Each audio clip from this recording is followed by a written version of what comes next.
Hi, everyone. Hello. Welcome to another episode of Beyond the Treatment Room. My name is Nurse Charlene. And I'm Christina. I'm the owner and one of the head estheticians here at Ottawa MediSPA Orleans. So today we're going to be talking about all things medical. So we're going to talk to you about the services that we offer here at Ottawa MediSPA Orleans, more so on the medical side. So again, as you guys know, we have a great team of Dr. Vanessa and our nurses as well. And we do all the medical injectables here at Ottawa MediSPA Orleans. So I'll go through what each service is, how often do we have to do this specific service, some aftercare points as well, and a rough cost. And all of these information is also available online as well. Okay. We thought this would be really great because the way our website is laid out and the way our price list is laid out, it's very distinct that we have three areas. People will see that we have a medical division, we have a technical division, and we have our soft services division. And they all do work very simultaneously together. We have some clients that were always going to be technical clients and never move over to the medical. And the same with medical. We have a lot of medical clients that never sort of verge over to the other side. So in our episodes, what we want to do is dive a little deeper in terms of what we offer. We are considered a full service medical spa. So the only thing we really don't do is surgery. That you would have to see a surgical specialist. But for what we can do, we thought this would be a great start. It is right in the beginning of our price list. It talks about all of our services, and the very first one is medical injectables. So yes, we have a lot to offer, and we have one of our experts here to go through a few things.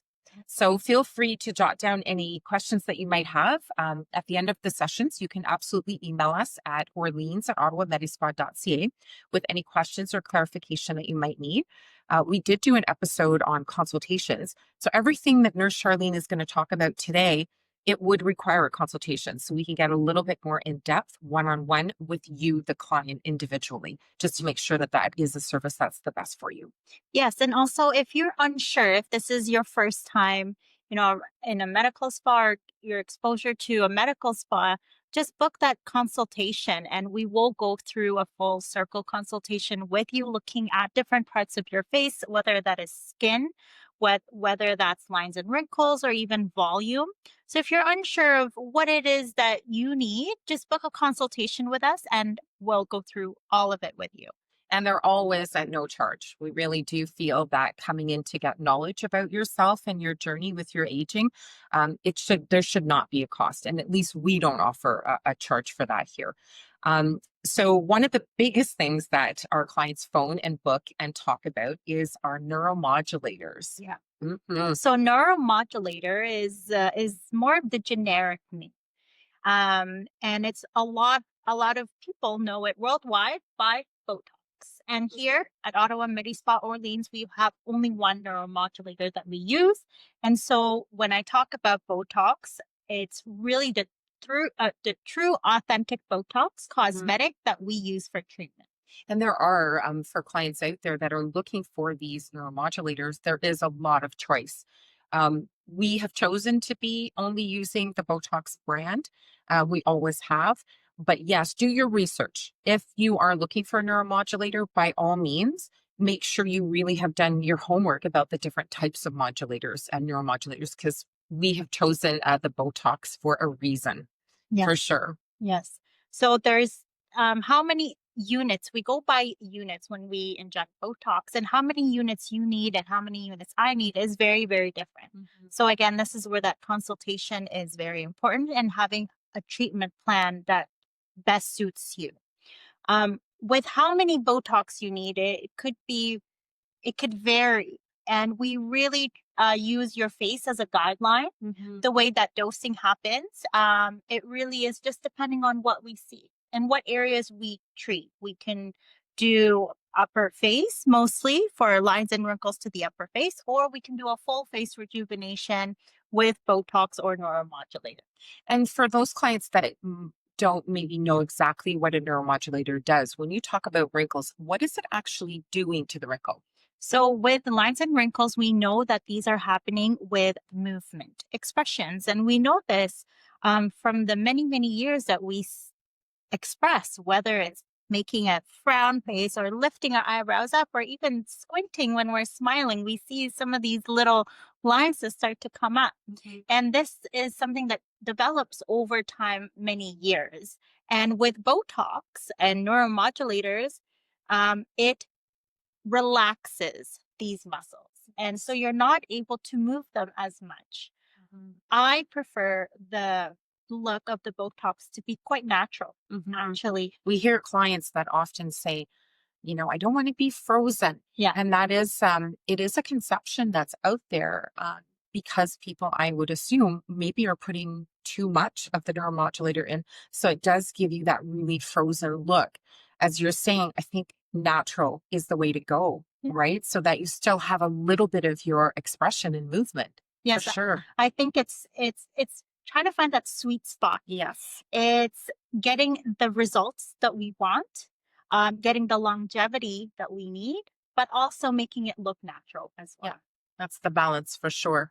So when would you think a client might start using a neuromodulator?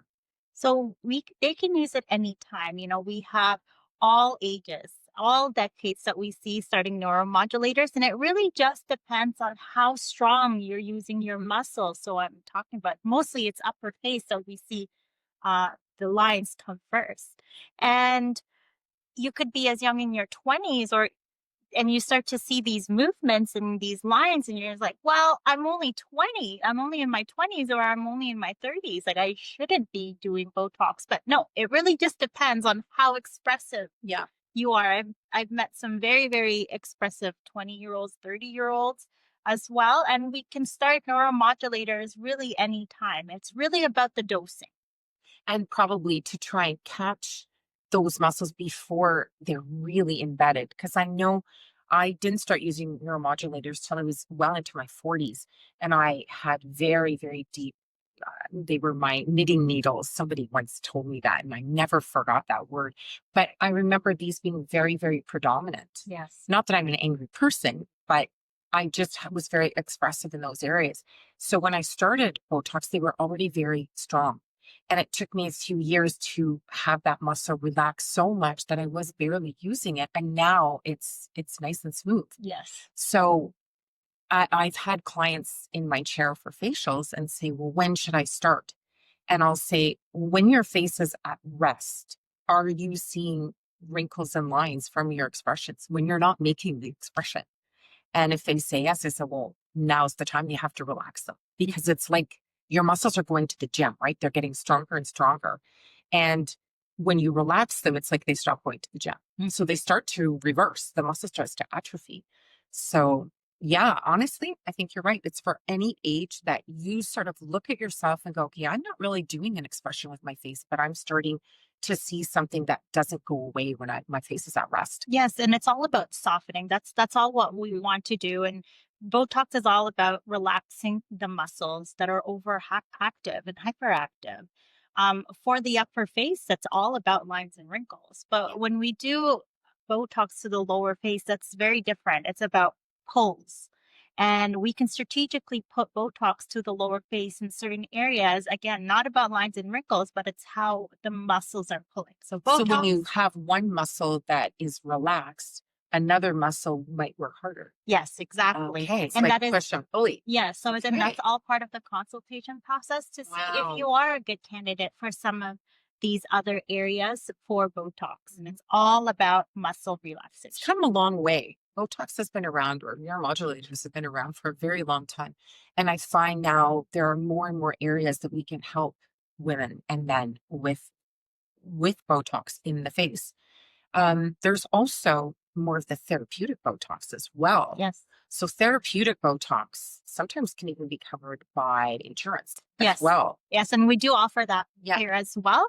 We have some therapeutic services available. So we have hyperhidrosis, which means excessive sweating. So you can see that under the arms, even hands and feet. That can be covered with insurance. You just have to check. We also do Botox for migraine therapy.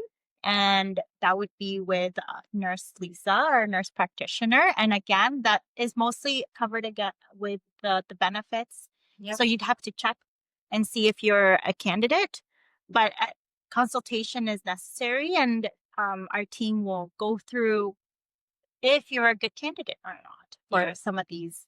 And I think too, like Botox, people see this as a cosmetic procedure mostly. But for myself, I carry a lot of stress in my shoulders and my neck. And I remember when that came into play with the Botox, we were starting to use this in the high drops up here just to relax everything and not have that really tight tension. And for me, that wasn't a cosmetic thing. That was a wow, this makes me feel much better. Similar to someone who has excessive sweating. It's embarrassing. It's makes you very self-conscious in shirts and blouses and stuff like that. And this is just a huge relief from a mental point of view, from a personality point of view, a comfort point of view, Even confidence. and confidence, everything. So, yes, Botox is one of those things. I think it's come full circle. There's just so many ways that we can use neuromodulators to help our clients with a variety of things. Lots. Absolutely. And what type of feeling is Botox when you have it injected? What does it feel like? So usually with Botox, you will not see the results. Okay. The day of the injection is actually pretty uneventful. There's many of our clients will come on their lunch break and then go back to work right after. It's there's no pain. We don't need to use any numbing as well, and the results, you'll start to see it in the next few days. You'll start to see some muscles relax, but it usually takes a full 2 weeks for the full effect of the Botox to really kick in. Yeah. And that's why when we do our follow-ups, we always make sure we give that amount of time so that we can actually see, okay, what is this amount of units going to provide for the client? And sometimes we need to touch up and add a few more to make sure that we get the recipe right. Again, it's about that balance. It's finding the sweet spot where we're getting good results, but also not feeling too heavy, and softening and the natural look as well, and getting you that longevity, because Botox should last 3 to 4 months with a good dose. Absolutely. Yep. And, I have clients on the aesthetic side and they say, my Botox lasts me 6, 7 months. How can you describe that? If you have a client say, well, actually, my Botox lasted me 6 or 7 months, what do you think it might be some of the reasoning for that? So most of the time, Botox, the protein will actually only last 3 to 4 months in your system. And then you just metabolize it, you flush it out.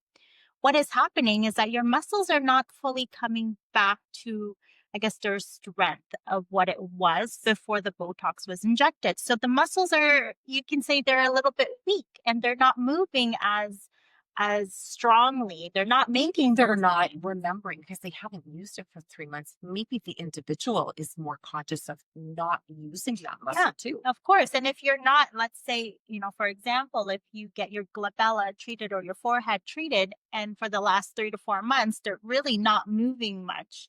After that Botox has worn off, your muscles almost kind of like, well, how do I do this again? You got to wake up a little bit. So it can take time for that muscle memory to come back. Yes. And this is what, they're seeing in the mirror. Oh, it's lasting 6, 7 months. It's more that your muscles have really not come back to their full strength, and you're not seeing as much of the line. And you're not used to seeing them full strength because you haven't. Yes. For a while. But usually the Botox is gone. It's gone in Yeah, the by system. 3 to 4 months, and you would need retreatment, and we always reassess. Every single visit that you have, whether that's a follow-up or whether that's a retreatment, we're always reassessing the muscles and just seeing, is your dose still appropriate for what we are seeing? Mhm. Some clients have the misconception that each year they come back that they need more and more and more.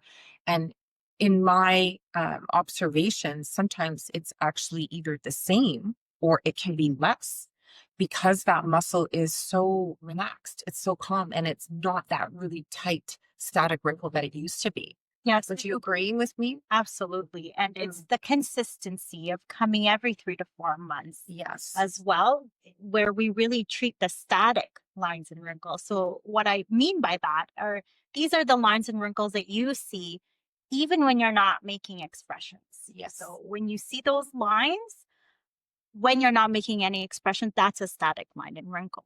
And that will actually get softer after 2 weeks of the treatment, but it would get even softer, like The your more experience. regular that Yeah. you do it. Now, a And when lot you of clients retain. say, well, what if I stop? What if I just come in and I do it because I have a wedding or I have an event coming up and then they stop using it? Will the wrinkle become worse? Is there any consequence to that? So if anything, there's no consequence to it. If you get a treatment and then after 3 to 4 months you don't do another treatment, there's no consequence. The muscles actually don't get stronger. They'll be much softer Yeah. than what they were when you first started. Absolutely. And I guess one really good point is to talk about the cost because when I talk about neuromodulators with my clients and how wonderful they are, one of the main things I say is we need to talk about cost because I know you're going to love it. And it is something that if you want to keep that beautiful, relaxed look, it is something you have to do regularly. Yeah. So there's an And investment of that. So in regular units in the city of Ottawa, they're between 14 and $9 a unit. That's kind of a rough between all the different brands and all the different kinds. We use the authentic Botox, which starts at the regular price of 12 a unit. However, because our clients are getting multiple units, we have packages that are available, which our clients find really, really attractive. And depending on what their sort of regular recipe dosing is, they can buy a package that sort of accommodates that. So, what I mean by that is if somebody was doing 30 to 50 units, they could buy a 100 unit pack at a better price and have one or two or three treatments at a better price. yes. Some of our male clients, which we know muscles are stronger, their metabolism is a little different. The dosing tends to be a little higher for men. So we offer packages that are a little higher as well to accommodate the higher dosers as well. And that's where you end up saving a little bit of money because absolutely once you start doing this, it really does change how you see yourself, how confident you are. And it's like we want to make sure that our clients can afford this going into the future as well. Yeah, so it's Yeah. the larger quantities, and the package pricing is what we have available all year round. Yeah. And when we sell any packages of our units, there is no expiry on the Botox units. So you can use as many units as you need within that package as often as you need. And when you're out, you buy more. So that tends to be one of the best ways that our clients sort of dip into their units when they need them. Yes. And what can a client expect as far as aftercare? So they come into your chair, they have their Botox, which takes about how long? 15, 20 minutes? Yes, usually the appointments are about 15 to 20 minutes, and that's also updating some paperwork that we need to. Absolutely. And for aftercare, it's actually quite simple. I tell you, don't rubber massage any of the areas, no exercise or any strenuous activities for 24 hours. And you just leave it alone. I don't want anyone massaging the areas. And usually we don't want any other treatments within that 2 weeks. If we need to do a follow up, and that would be around 2 weeks, and we look and see. And if we need to do a little touch up, then we can do that at the 2 week mark. That's perfect. So I hope this gives our listeners and our watchers a little bit more information about the neuromodulator that we offer.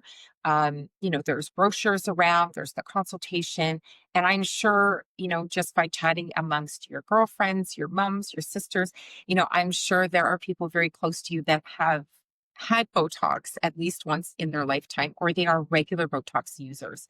Having Botox or any form of cosmetic injectable, it's such a personal journey. It's very different. I will say to clients, you can have a 40-year-old that needs 20 units, and you can have a 20-year-old that needs 40 units. Yes. It really depends on how strong that muscle is and how much it's going to take for us to really get that beautiful, relaxed look. Yeah, everyone is so different. And, Yeah. this is why our customized treatment plans are so important, because the way that I inject your Botox is going to be so different from someone else's. Yep, absolutely. So Botox complements another injectable, and they sort of go hand in hand. That other injectable is a dermal filler called Juvederm. And Juvederm is also part of the Allergan family. So again, we only use the Juvederm product. There's a lot of different dermal fillers out there. We have chosen to stick with the Juvederm line. We feel it has all of the robustness that we need to offer clients. So maybe we could tell our listeners and our viewers a little bit about what a dermal filler is and how that differs from Botox. Actually, that's a great question. I often get new consultations where they don't know exactly the difference between Botox and fillers.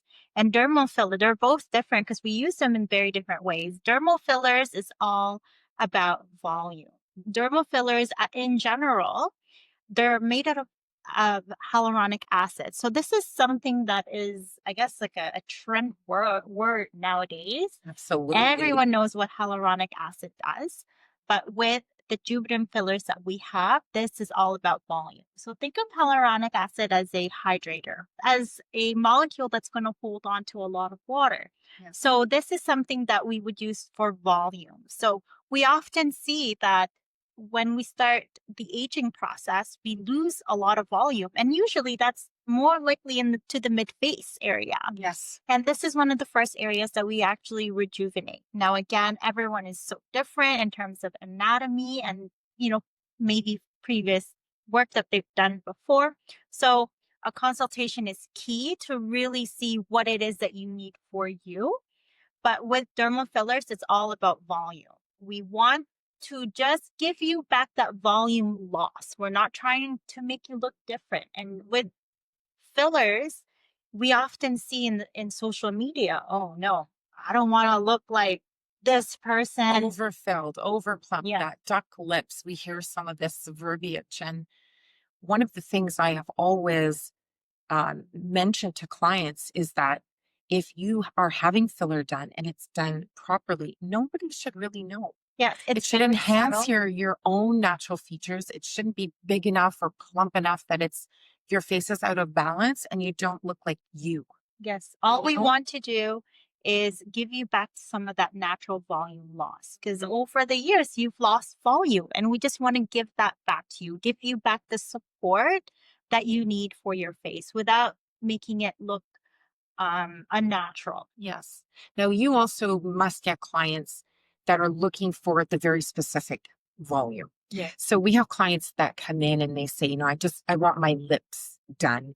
And this could be a very young client as well, where maybe they don't have descent, they don't have that deflation, but they just have seen, oh, I think I just want a little bit of plump. So that client versus an aging client, a little bit different how we would address things like that. Oh, absolutely. Yeah. And that's the beauty of these dermal fillers. We are able to create contours and shape and volume, even if it was not there. So often, yes, that in our very young clients, we're enhancing certain features that they might not be so confident about, Yeah. Maybe if they just were born with very, very small lip volume and they just want a little bit more perk. That is something that we can do. Yeah. Even chin. I get a lot of clients that say, they have this sort of falling chin. They don't have that definition of chin, which throws the balance off a little. Yeah. And just by doing a little filler in the chin, it makes such a difference. Yes. So there's sort of full circle where you could go with dermal filler. With clients, and you're looking at Botox and dermal filler, you can see now how these would really work together. Because you're relaxing. Yeah, because sometimes clients don't know the difference. They don't know, I want Juvederm, but they're talking Botox or vice versa. Right. So normally you would do the Botox first to see how much relaxation we can get out of the muscles that are tight. Yes. And then you would have them in for a consultation for dermal filler to look at descent and even structure and volume, Contour, yes. Everything. Yes, usually that's the first things that they do is Botox to just really relax the face. Yeah. And then we can do some filler work afterwards. We're looking at volume loss. We're looking at contouring. We're looking at enhancing certain features. And we're looking at balancing the whole face as well. And usually with fillers, you see the results right away. This is something that we inject, and then you see the results right away. You get a little bit of swelling and redness, and that is very normal for any injectable. Definitely not the goal to bruise or swell or be That's red. usually the first question. Am I going to bruise? And I tell clients very upfront, you're putting needles in the face. There is a chance that you're going to bruise. It's And if never you the don't, it's goal, like, but exactly. yes. But yes, absolutely. It can happen. It is one of the side effects that you can have. And you say that it takes effect right away because yes, it's volume. But as it's integrating, it can actually develop better over what is it, 2-3 week period. It sort of will integrate fully. I find that it really peaks. The results really peak about that 3 to 4 week period, and that at that time frame, you're healed from if there's any bruising, if there's any redness, or if there's any swelling, you're healed from that. Yes. And what is left over is that dermal filler. And when you drink a lot of water, you also hold on to that volume as well, and you just see the softness in your fillers, and it just gets better and better and better. It's amazing how subtle it can actually be. Like you don't need all of that much just to see that really nice difference. Yeah, You know? we don't need to do a lot. Again, it just depends on what we need, and everyone is so different, but really with fillers, we can do so much with it with small amounts. So how would a filler differentiate from a filler that you would use in the lip area versus a filler that you might use in the cheek area? How would those fillers differentiate from each other? So we know that dermal fillers are all made up of hyaluronic acid. Now in the Juvederm line, there are different kinds of fillers. So I actually like to describe them as they're kids. They're all kids, but they all have their different personalities. And with these fillers, there are some that we want softness. So we want a filler that it's going to move with your lips, Nice and pillowy and want yeah, pillowy, okay, but then pillowy. also move with you. So we Yes. want something soft. But then we can't have that same type of filler into, let's say, the chin or jaw. We need something a little bit more robust, a little bit thicker, Yes. perhaps, to really create contour and shape. So again, that's a different kind of Juvederm filler. So there are many different kinds in the Juvederm line, and which one you will need that is a conversation in the consultation process. But know that the ones in your cheeks or jaw are not going to be the same ones that we put into the lip. Even though they're all Juvederm, Yeah. they would be one of the children in that Juvederm Yeah, because family. each filler has its own Yes. personality, and there's something called rheology, which means it's the filler, the thickness, the composition, how much Yes. hyaluronic The acid is in it. stickiness. Yeah. I think of it like pudding almost, and you can have a really liquidy pudding, or you can have a really thick pudding. Yeah, you can have something like a Yeah. gel or Yes. something like maybe more like putty, like a Yes, Play-Doh. yes. So this becomes very specific to each client, depending on their decade, which we spoke about before, Area. area. So if you were in your 20s and 30s, you could look at between 2 and 3 syringes. Yes. If you were 40 to 50, you could be in and around 4 to 5 syringes. Because of that loss of volume, every decade, you're losing more and more volume. Therefore, you would need more of that Juvederm product in there to help with the volume and structure. Yes, if you've never done Yeah. any volume work before, usually that is a good guide. And these fillers last a long time, depending on where they're placed and which one in the Juvederm line we are using. You're looking at something from 6 months all the way to 2 years. Yeah. I can see that because some of the filler that I put in my lip, it tends to wear off a little quicker than in my cheek. But I'm talking all day long with Yeah. clients, so I'm moving that area more. Yes. Whereas my cheek, it's not the same. Yeah. Right? So It tends to last this is longer. why it's so important to choose the right filler. Yes. Because the ones on your lips, exactly, we need something that's going to move. Yeah. But the ones on the cheek, we don't want it to move. We just want it to give support. We want it to lift a little bit of that lower face to just anchor. Mhm. So there's different kinds of fillers that we can use, but we will go through that in the consultation process. I also know we've had refinement fillers. Like we've had clients come in where they have a little hollow under their eyes. Everything else is great. They can have these beautiful cheekbones, their lip work is nice, but their anatomy is showing like a hollow there. I know that you do this quite a bit with clients is you use small amounts of dermal filler, the very soft filler, just to remove that little sort of hollow that's there so that it gets rid of the shadow, which gets rid of sort of that dark circle. Yes. It's a very tricky area, but if you are the right client and the candidate That's for the key. it, Yeah. then you could benefit from some volume work into the under eye. Yeah, absolutely. And for clients, what are some of the risks that you can have besides bruising? Are there certain clients that maybe are not good candidates for filler, or is there something we just stay away from just because of the risks? We're always asking as well if there's a couple of things that we can ask the clients. One is dental work. We don't want dental work 2 weeks before or after dermal fillers. Yes. And the reason why will is explained in the consultation.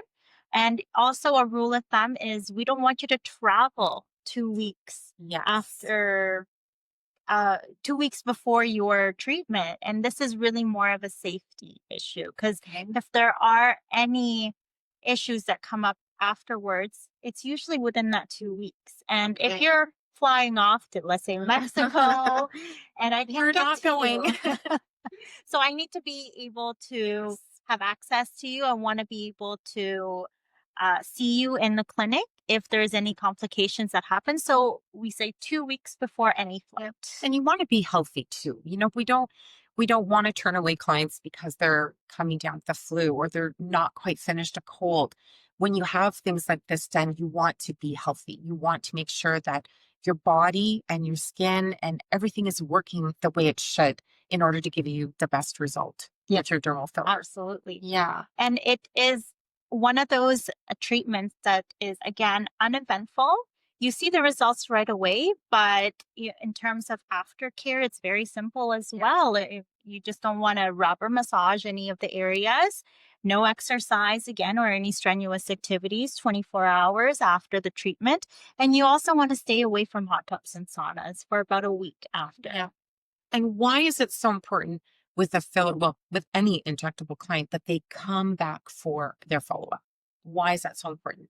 It's all about the client. We want to see, are you happy with the results? How was your healing process? Did you bruise? Did you have any Is there swelling? any little lumps or little things that aren't smooth? Or, Yes. yeah. Is there any areas that we need to refine? So that follow-up is very important. And we're not symmetrical.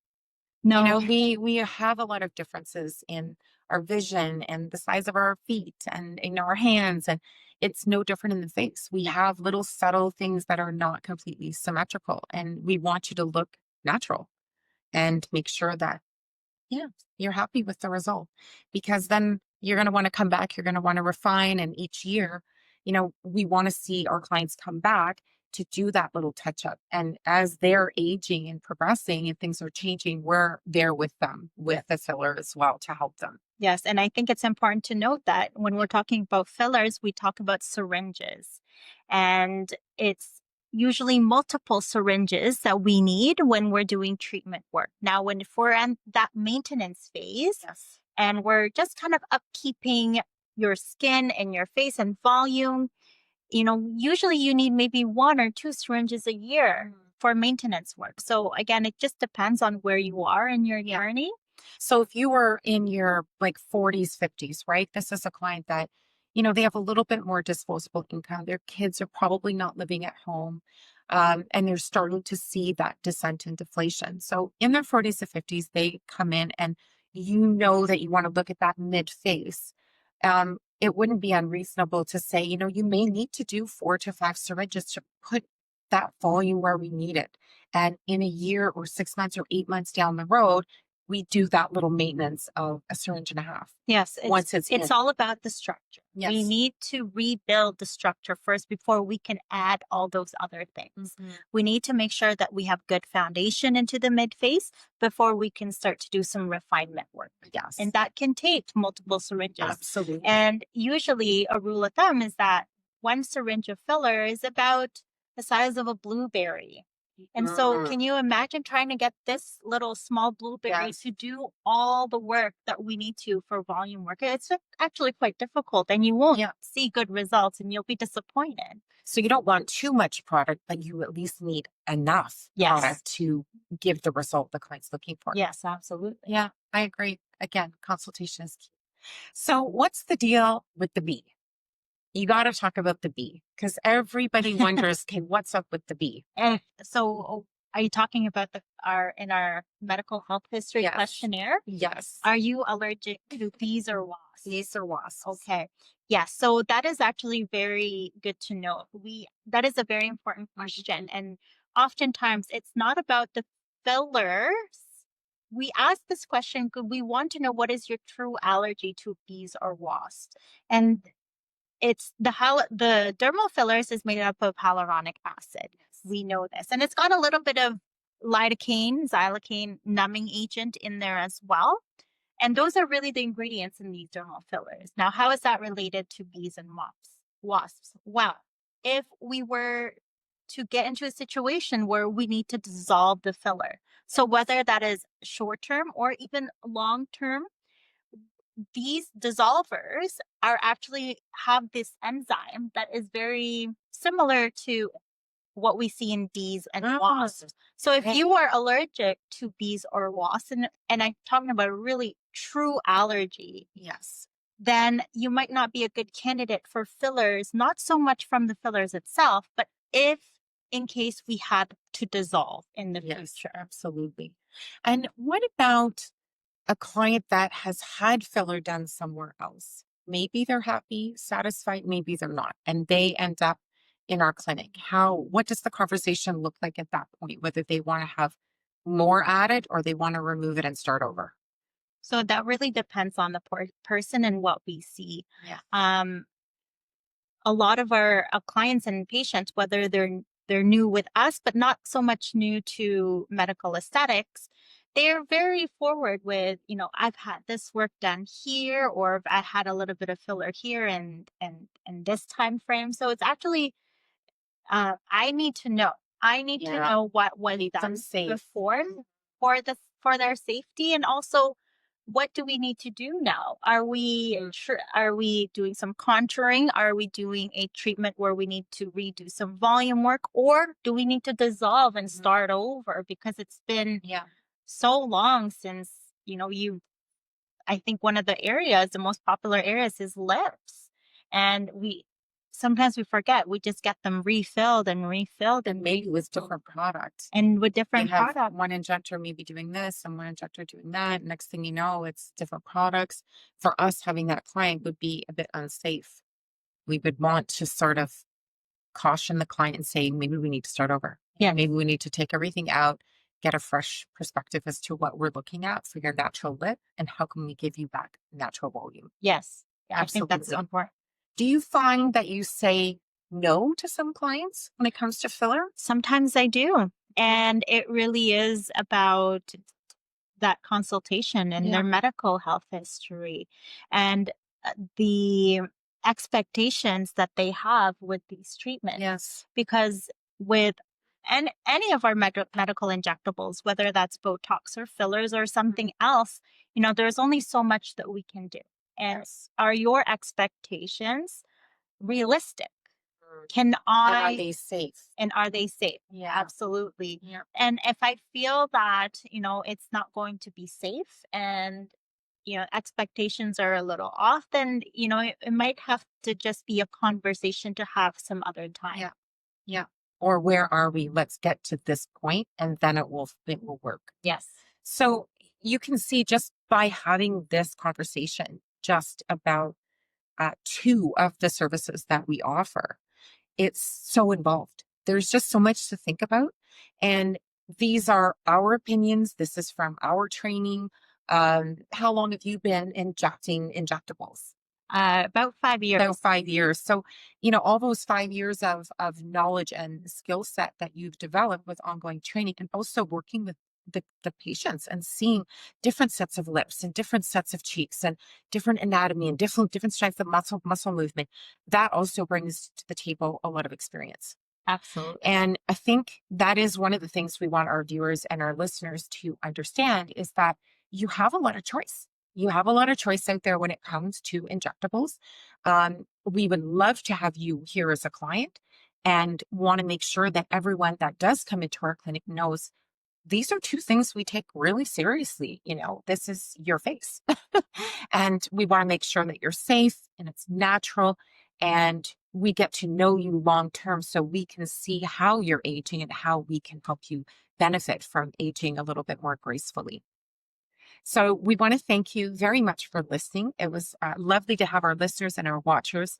Again, if you have any comments or any questions about anything that we've discussed, by all means, you can send us a quick email, and we'd be more than happy to get back to you. And again, we welcome you into the clinic for a complimentary consultation on either of these treatments or any of the treatments that we offer. And you can check us out at Ottawa MediSPA.Orleans on our website for all of our services and treatments. Thanks so much, and I guess we'll see you next time. Thank you. Bye.